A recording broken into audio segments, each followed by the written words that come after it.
Hey guys, welcome back to our channel. In this tech tutorial video, we're going to show you how you can disable or hide the sidebar on your Microsoft Edge web browser's home screen. So let us get started and show you how to do it, guys. So head over to Microsoft Edge, and as you can see, we got that sidebar here to the right. And to get rid of that, guys, simply click into that gear icon at the bottom of it to access your browser settings.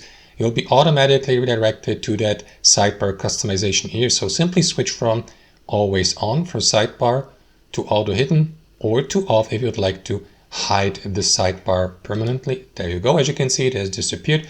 Now, if you can't find that menu, guys, once we have, for example, disabled the sidebar, now you'd like to re-enable it. Let me show you how you can access it. So what you will need to do is click into these three dots on the top right, select settings from that drop-down menu to access your browser settings. And inside your browser settings, head over to appearance here on the left panel.